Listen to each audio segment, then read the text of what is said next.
ಪ್ರಿಯರೇ, ದಿನದ ಬದುಕಿಗೊಂದು ಕ್ರಿಸ್ತನ ಈ ದನಿ ನಮ್ಮೆಲ್ಲರಿಗೂ ಪ್ರೇರಣೆಯಾಗಲಿ. ಪೂಜಾ ವಿಧಿಯ ಪಾಸ್ಕ ಕಾಲದ 6ನೆಯ ವಾರ, ಮೇ 6, 2024, ಸೋಮವಾರ. ಸಂತ ಯೋವಾನನು ಬರೆದ ಪವಿತ್ರ ಶುಭ ಸಂದೇಶದಿಂದ ವಾಚನ.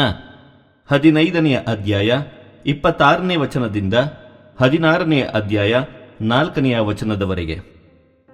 ಆ ಕಾಲದಲ್ಲಿ ಯೇಸು ತಮ್ಮ ಶಿಷ್ಯರಿಗೆ ಹೀಗೆಂದರು: ಪಿತನಿಂದ ಹೊರಡುವ ಸತ್ಯ ಸ್ವರೂಪಿಯಾದ ಪವಿತ್ರಾತ್ಮರನ್ನು ನಿಮ್ಮ ಪೋಷಕರನ್ನಾಗಿ ನಾನು ಪಿತನಿಂದಲೇ ಕಳುಹಿಸುವೆನು. ಅವರು ಬಂದು ನನ್ನ ಪರವಾಗಿ ಸಾಕ್ಷಿ ನೀಡುವರು.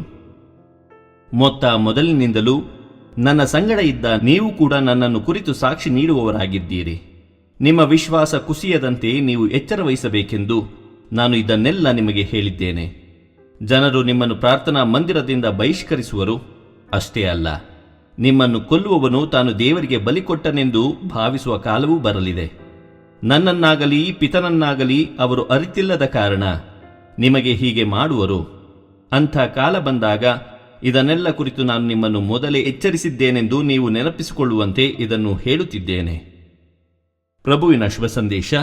ಕ್ರಿಸ್ತರೇ ನಿಮಗೆ ಸ್ತುತಿಸಲಲಿ. ಚಿಂತನೆ: ಪವಿತ್ರಾತ್ಮರು ಕ್ರಿಸ್ತನಲ್ಲಿನ ನಮ್ಮ ವಿಶ್ವಾಸವನ್ನು ಸದೃಢಗೊಳಿಸಿ ಮುನ್ನಡೆಸುವರು. ಪ್ರಭು ಯೇಸು ಕ್ರಿಸ್ತರಲ್ಲಿ ಆತ್ಮೀಯರೇ, ಪ್ರಭು ಯೇಸು ಕ್ರಿಸ್ತರು ನಮ್ಮ ಪೋಷಕರನ್ನಾಗಿ ಪವಿತ್ರಾತ್ಮರನ್ನು ಕಳುಹಿಸುವುದಾಗಿ ನಮಗೆ ಭರವಸೆಯನ್ನು ನೀಡುತ್ತಾರೆ. ಪವಿತ್ರಾತ್ಮರು ನಮ್ಮ ಪರವಾಗಿದ್ದು ನಮ್ಮನ್ನು ಬೆಂಬಲಿಸುವುದಲ್ಲದೆ ಬದುಕಿನ ಸಂಕಷ್ಟದ ಸಮಯದಲ್ಲಿ ನಮ್ಮ ಒತ್ತಾಸೆಯಾಗಿಯೂ ಮತ್ತು ನೈತಿಕ ಬೆಂಬಲವಾಗಿಯೂ ನಿಲ್ಲುವರು. ಮುಖ್ಯವಾಗಿ ಜನರು ನಮ್ಮನ್ನು ಬಹಿಷ್ಕರಿಸಿ ಹಿಂಸಿಸುವಾಗ ಪವಿತ್ರಾತ್ಮರು ಕ್ರಿಸ್ತನಲ್ಲಿನ ನಮ್ಮ ವಿಶ್ವಾಸವನ್ನು ಸದೃಢಗೊಳಿಸಿ ಮುನ್ನಡೆಸುವರು. 2ನೇದಾಗಿ, ಕ್ರಿಸ್ತನಿಗೆ ಸಾಕ್ಷಿಯಾಗಿ ಬಾಳಲು ಇಂದಿನ ಶುಭ ಸಂದೇಶ ಕರೆ ಕೊಡುತ್ತದೆ. ನಮ್ಮ ಬದುಕು ಕ್ರಿಸ್ತನೆಡೆಗಿನ ಪ್ರಯಾಣಕ್ಕೆ ಮಾರ್ಗಸೂಚಿಯಾಗಬೇಕು. ಅಸಿಸಿಯಾದ ಸಂತ ಫ್ರಾನ್ಸಿಸ್ ರವರ ಬದುಕಿನಲ್ಲಿ ನಡೆದ ಒಂದು ಘಟನೆ ಹೀಗಿದೆ.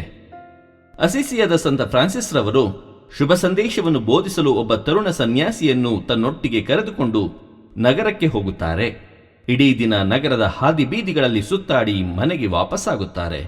ಯುವ ಸನ್ಯಾಸಿಯು ನಿರಾಶೆಗೊಂಡು, ನಾವು ನಗರಕ್ಕೆ ಹೋಗಿದ್ದು ಶುಭ ಸಂದೇಶವನ್ನು ಬೋಧಿಸಲು ಎಂದು ನಾನು ಭಾವಿಸಿದೆ.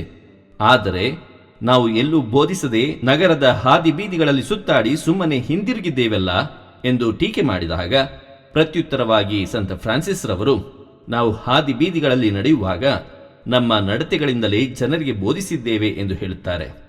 ಹೌದು ಪ್ರಿಯರೇ, ಕ್ರಿಸ್ತನ ಸಾಕ್ಷಿಗಳಾಗಿ ಬಾಳಲು ಪವಿತ್ರಾತ್ಮರ ಒತ್ತಾಸೆ ನಮಗೆ ಅತ್ಯಗತ್ಯ. ಆ ಒತ್ತಾಸೆಗಾಗಿ ಪ್ರತಿದಿನ ನಾವು ಪ್ರಾರ್ಥಿಸೋಣ. ದೇವರು ನಮ್ಮೆಲ್ಲರನ್ನು ಆಶೀರ್ವದಿಸಲಿ. ಇದು ಧ್ವನಿ ಮಾಧ್ಯಮ ಮನೆಯ ಕೊಡುಗೆ. ಧ್ವನಿ ವಂದನೆ ಸ್ವಾಮಿ ಶಾಂತಕುಮಾರ್ ಜೆ, ಬೆಂಗಳೂರು ಮಹಾಧರ್ಮ ಕ್ಷೇತ್ರ. ಪ್ರಿಯರೇ, ಈ ಚಾನೆಲ್ ಅನ್ನು ಸಬ್ಸ್ಕ್ರೈಬ್ ಮಾಡಿ ಪ್ರತಿದಿನ ದೇವರ ವಾಕ್ಯವನ್ನು ಆಲಿಸುತ್ತಾ ಅದನ್ನು ಇತರರೊಂದಿಗೆ ಹಂಚಿಕೊಳ್ಳಲು ನಮಗೆ ನೆರವಾಗಿರಿ. ಧನ್ಯವಾದಗಳು.